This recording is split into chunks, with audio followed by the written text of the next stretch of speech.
Magic and technology have a weird relationship. A world with magic doesn't need to develop electronics. What if a world evolved into a cyberpunk world without ever discovering the potential that electricity holds? A long time ago, this was a fantasy world just like any other, filled with your typical fantasy folks like humans, dwarves, elves, fairies, orcs, and goblins. Other classical fantasy things, such as floating islands or magic, could be found there too.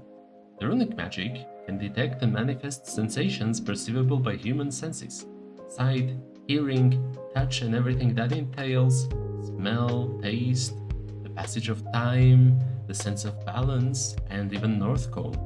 North Call is a sense that people of this world possess by default. It tells people which way is north through an intuitive, psychologically attractive force.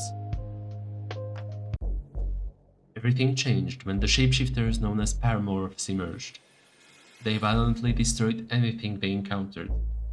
Some cities eventually discovered that paramorphs can't cross lines made out of silver, which is why their walls are lined with this precious metal to this day.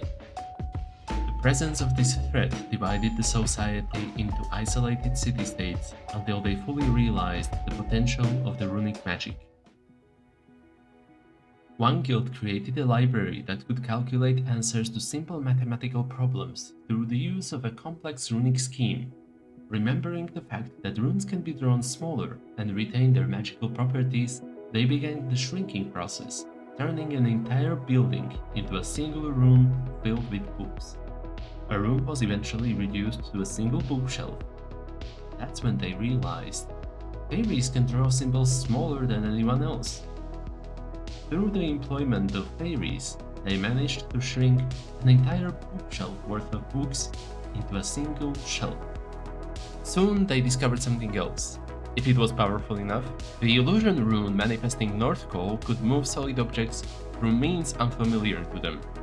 Through this newly discovered power of telekinesis, they could draw runic symbols smaller than any previous ones, reducing an entire calculator shelf to a single book, and in time, an entire book down to the size of a playing card. These two forms of devices persist to this day.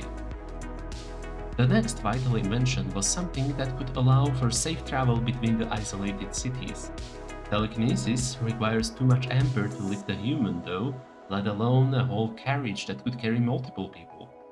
The city discovered a type of rock that falls upwards and called it Volerite. This and telekinesis allowed them to construct flying cars, bikes, and even trains. Meanwhile, another guild wanted to connect two computing devices to exchange information remotely. After succeeding, they adapted the runic scheme and added a third device, then a fourth one. Then, they tried to make it modular, allowing for any number of devices to connect, and they succeed. These vital inventions connected the cities that have been isolated for over a century and began a runic revolution that modernized the world.